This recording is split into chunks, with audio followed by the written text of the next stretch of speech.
Galera, essa é a minha segunda tentativa de fazer um vídeo. Eu já comecei a fazer um vídeo de Civil 1, deve ter ficado uma merda, mas enfim, eu não gosto de aula de vídeo, eu não suporto EAD, mas enfim, estamos numa situação complicadíssima e eu acho que é o que tem para hoje. Então, eu tô aqui no meu bunker, que é a casa é o quarto da Zezé. Por sorte ela não tá, porque ela tá confinada, não aqui. Então eu consegui transformar isso aqui no meu pequeno estúdio para gravação. Eu não sei muito bem para onde olhar, porque de novo eu não tenho nenhuma formação de dar aula, então não sei se eu tenho que olhar para cá, para cá. Provavelmente o óculos está refletindo, porque eu botei uma luz forte aqui na minha cabeça para, enfim, parecer que eu estou mais careca. Mas enfim, isso é uma tentativa.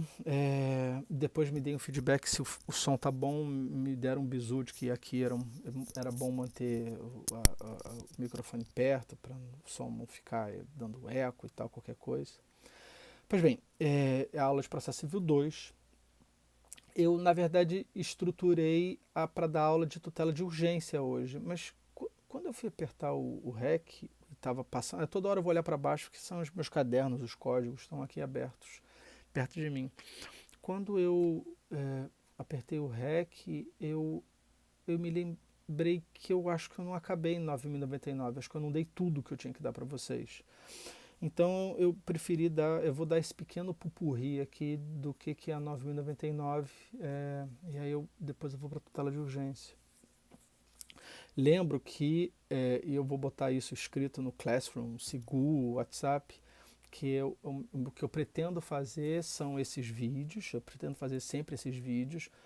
Se eu conseguir ter tempo, eu vou tentar fazer 2 vídeos de 10, 15, 20 minutos. O de Civil 1 deu 20 minutos.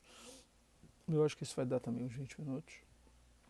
E aí eu faço sempre um canal ao vivo no Discord na hora da aula, que eu acho justo. Todo mundo se programou para ter aquela aula, eu fico lá de bizu no Discord. A gente não precisa ficar todas as 2 horas, a gente pode combinar lá, ficar 1 hora discutindo. E a minha dinâmica que eu pretendo implementar é: posto o vídeo, textinho, vocês assistem o vídeo, leem a porcaria do texto e aí a gente discute a matéria no Discord, que me parece que é uma forma mais rápida e célere de discutir a matéria. Pois bem, juizado especial. Já falei tudo, célere, etc, etc. Salvo engano, a gente acabou a aula passada falando da audiência de conciliação. Então, tem audiência de conciliação, depois vai para o artigo 27, que fala da instrução e julgamento, e lembrando que no Rio de Janeiro, principalmente, aquela audiência de conciliação e a audiência de instrução e julgamento, elas são realizadas no mesmo ato, então elas viram a ACIJ. Eu tenho que apresentar a defesa na audiência de instrução, motivo pelo qual, quando começa essa CIJ, eu já tenho que ter a defesa lá protocolizada. Isso é uma maluquice, porque o processo eletrônico ele desvirtuou o que estava expresso na 9.099, que eu poderia segurar a minha defesa para apresentar só depois de ouvida, ver se teria tentativa de acordo. E o processo eletrônico acabou com isso, porque na verdade eu vou entrar com a petição eletrônica antes mesmo da realização da conciliação, porque eu não vou arriscar o sistema dar um pau na hora, então eu vou protocolizar de forma antecipada. Mas, de novo, o juizado especial é um rito célere, informal, mais rápido, então dá para enfim, pegar umas curvas. Eu devo ter falado que a resposta está no artigo 30 da 9.099, e ali diz exatamente o que eu posso dizer como resposta. Eu devo ter falado da possibilidade de formular pedido contraposto, que está, salvo engano, no artigo 30, e estou olhando para baixo, porque eu estou olhando o código, eu também não sei o artigo de cabeça. No artigo 31, diz assim: não se admitirá reconvenção. Então, a forma de aumentar o objeto litigioso no juizado especial não é através da reconvenção, eu não tenho um exercício acionário na defesa, mas é através do pedido contraposto, que está aqui no 31. Não se admitirá reconvenção, é lícito ao réu, na contestação, formular pedido em seu favor, dos limites do artigo 3º, desde que fundado dos mesmos fatos que constituem o objeto da controvérsia. Então, aqui o ponto é o seguinte. Ótimo. Eu aumento o objeto litigioso com o pedido contraposto. Beleza. Todo mundo pode formular pedido contraposto? E a resposta é não. Só pode formular pedido contraposto quem puder formular pedidos no juizado. Então, se eu entro com uma ação contra o Zé da esquina, eu formulo uma pretensão contra ele e ele, como pedido contraposto, pode formular um pedido contra mim. Agora, se eu entro com uma ação contra a Coca-Cola não pode formular pedido contraposto contra mim. Por quê? Porque a Coca-Cola não pode ser autora no juizado especial. Logo, se ela não pode ser autora, ela não pode formular pedido contraposto. Essa é a lógica da limitação do artigo 31, que está ali. As provas estão no artigo 32, então vale a pena uma lida no artigo 32 que fala da prova, e tem um artigo 34, que é um artigo interessante, que diz o seguinte: as testemunhas... Vou tentar ler aqui mais alto, que eu finjo que está aqui perto de mim. As testemunhas até um máximo de 3 por cada parte, então no rito ordinário são 10, salvo engano, e aqui limita para 3. Comparecerão à audiência, instrução e julgamento levados pela parte que as tenha rolado, independentemente de intimação. Então aqui ela segue a regra do CPC, que o default é a apresentação da testemunha sem precisar de formalidades. A própria parte leva a sua testemunha. Só que aí vem a parte Disney aqui da lei, que diz o seguinte: o requerimento para intimação de testemunha será apresentado à secretaria no mínimo 5 dias antes da audiência. Quer dizer, como se 5 dias fosse suficiente para que aquele pedido fosse recebido, expedisse o mandado para testemunha e ela comparecesse tempestivamente em juízo. Isso não acontece. Então, eu lembro de ter falado isso em sala para vocês. A lógica da instrução e julgamento acontecer no mesmo momento, a conciliação com a instrução e julgamento é quando não há nenhum prejuízo para a defesa ou para as partes. Esse caso aqui seria uma hipótese de prejuízo. Então, se eu apresento o rol 5 dias antes da audiência, obviamente não foi intimado ninguém, teve a conciliação, quer dizer, não teve a audiência de conciliação, sem conseguir conciliar, e aí o processo prossegue para a instrução, a parte pode levantar e falar: excelência, pela ordem, eu pedi testemunha, eu não tenho proximidade com as testemunhas. As testemunhas são policiais que trabalham, eu não conheço, eu só tenho o nome deles aqui, pedi para intimar e não foram intimados ainda. Então, a instrução não pode acontecer agora, porque eu quero ouvir a testemunha. Seria uma hipótese de não estar acontecendo no mesmo momento, por força do artigo 34, parágrafo 2º. O artigo 35, que é a grande confusão que tem, diz o seguinte: olha que interessante. Quando a prova do fato exigir, o juiz poderá inquirir técnicos de sua confiança, permitida às partes a apresentação de parecer técnico. Qual é a grande lenda que tem no juizado? Que o juizado não pode ter perícia técnica. E é verdade, não pode ter perícia técnica, mas tem, que é o que está no 35. Na verdade, o que diz aqui é que você pode ter um trabalho técnico, mas sem grande furor técnico. Você não vai ter um grande laudo técnico, você não vai ter uma perícia de alta complexidade, por um motivo óbvio, porque as causas do juizado são de pequena complexidade. Então você não vai ter uma perícia de grande complexidade, porque as causas são de pequena complexidade. Enfim, mas em tese, pelo artigo 35, eu poderia ouvir um técnico. Na prática, eu nunca vi isso acontecer. Eu me lembro que nessa turma tem alguém que trabalha em juizado, e eu olharia para essa pessoa e diria: não é verdade? Aqui no Rio não tem essa prática. Em São Paulo tem. Em São Paulo é muito comum ter oitiva de especialista, como uma testemunha, que os americanos chamam de expert witness, que são aquela prova pericial feita nos moldes de uma perícia. Esse é muito comum em filme de júri, que a gente vê em americano, que é a lógica do expert witness, que poderia aqui no juizado especial. Mas a lenda é essa, não pode ter perícia, não pode ter perícia. Na 10.259, Lei do Juizado Especial Federal, e na Lei do Juizado Especial da Fazenda Pública, tem dois artigos, o 12 do GEF e o 10 da Fazenda Pública, que permitem aí claramente, o artigo é expresso, permitindo a realização de perícia, porque nesses casos aí não tem como. No caso do INSS ou em outras tantas causas, você vai ter que ter um contador, vai ter que ter um perito contador. Não é coronavírus não, só me deu alergia porque, como eu já falei, eu estou no quarto da Zezé, que tem uma trauletada de roupa aqui. Então, enfim, eu estou escondido perto do depósito. Então, no 10.259 fica claro a possibilidade, fica clara a possibilidade de perícia de pequena complexidade, feita com uma informalidade absurda, mas pode. No JEC, principalmente no JEC do Rio de Janeiro, que tem essa lenda que se tiver perícia não pode nada. Avançando para o fim do juizado, o juizado ele é todo estruturado para não ter recursos de decisão interlocutória. Então, da sentença cabe o recurso ordinário.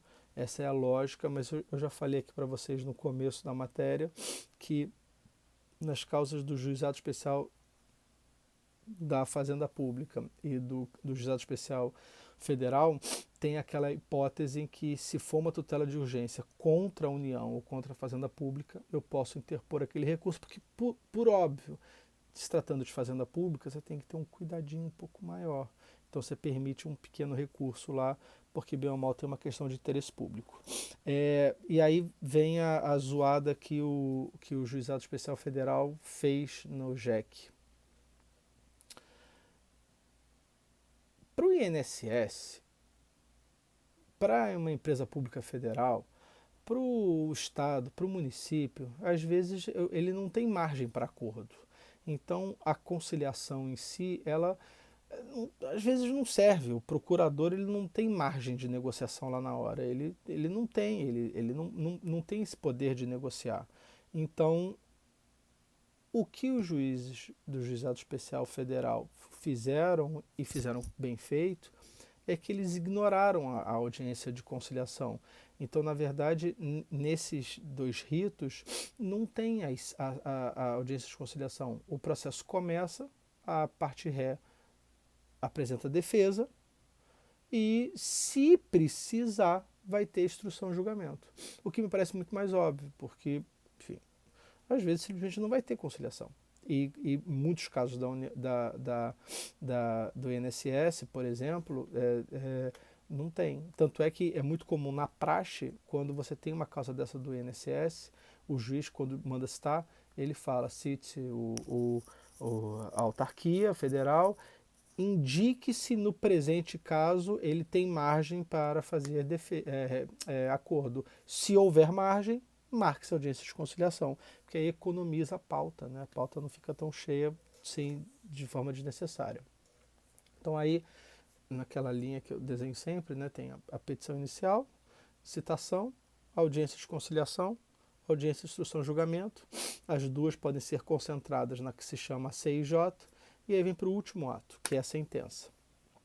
A sentença está prevista no artigo 38, e que, olha que interessante, estou lendo o artigo 38. A sentença mencionará os elementos de convicção do juiz com um breve resumo dos fatos relevantes ocorridos na audiência, dispensando o relatório. Então, lembrando aquela estrutura tríplice da sentença, que toda sentença tem que ter relatório, fundamentação e dispositivo, nada do juizado especial não precisa de relatório. Eu posso ter dispensa desse relatório, por óbvio, tem que ter fundamentação e dispositivo, e eu posso, se quiser, se o juiz quiser, desculpa, fazer um pequeno relato dos fatos. Na prática nem tem.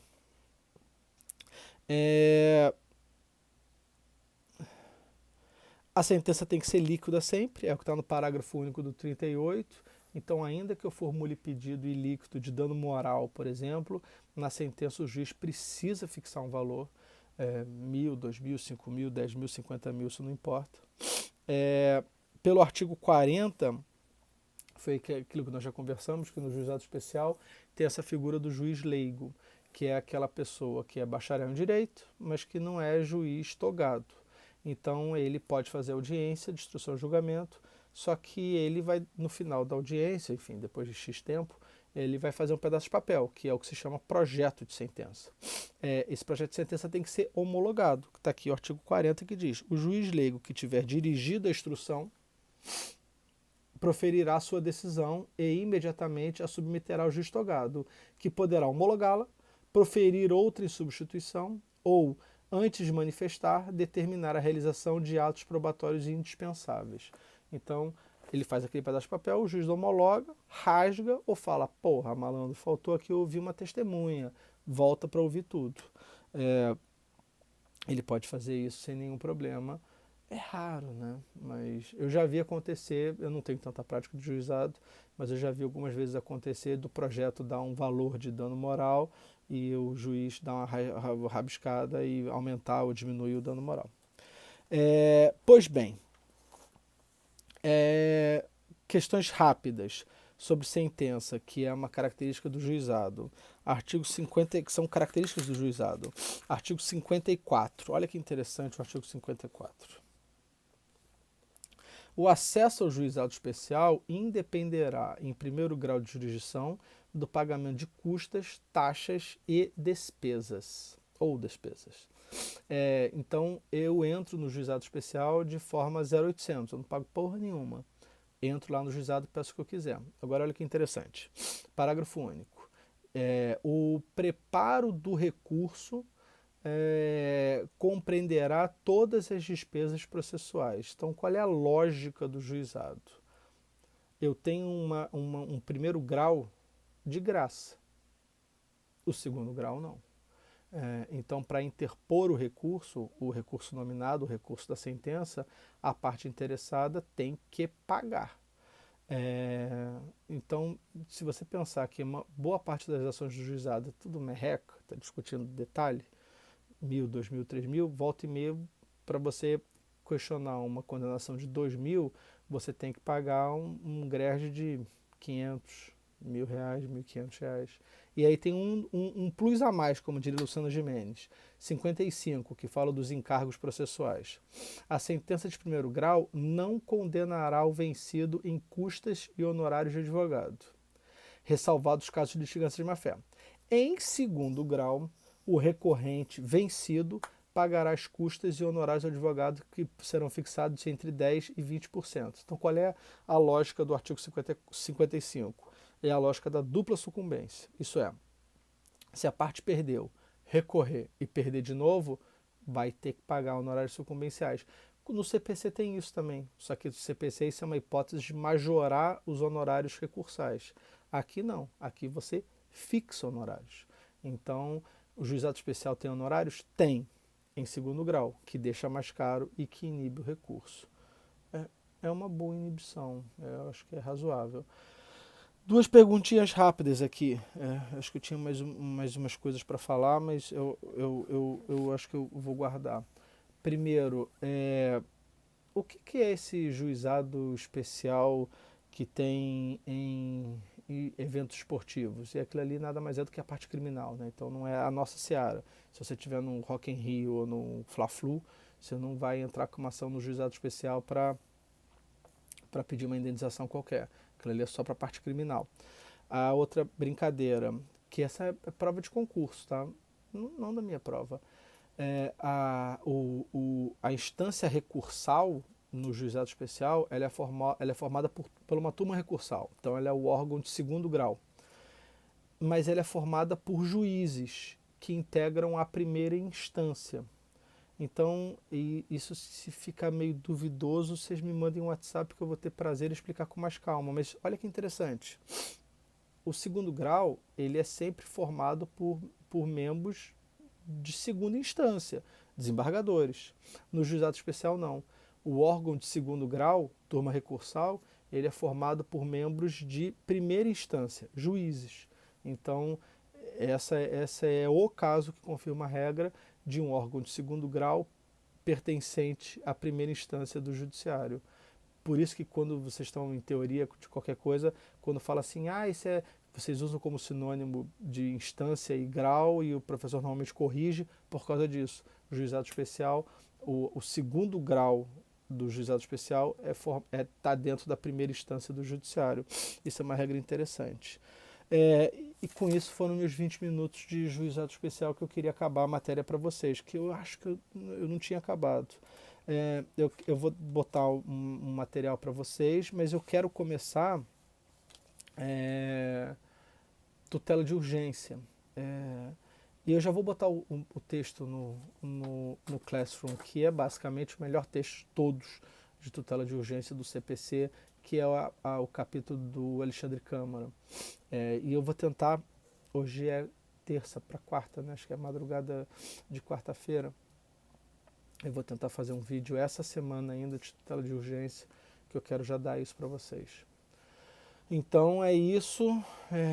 Se eu tivesse no YouTube, eu ia dizer para vocês deixarem um joinha, mas não tem joinha. Então só me dá um feedback se o som tá bom, se a dinâmica tá boa, se é para ter mais um, se é para ter menos um, se eu estou olhando muito para lá. Eu não vou conseguir dar aula só olhando para cá. Eu também fico nervoso, olho para cima, mas vocês tenham misericórdia e sabem que isso é uma fase. Valeu, obrigado.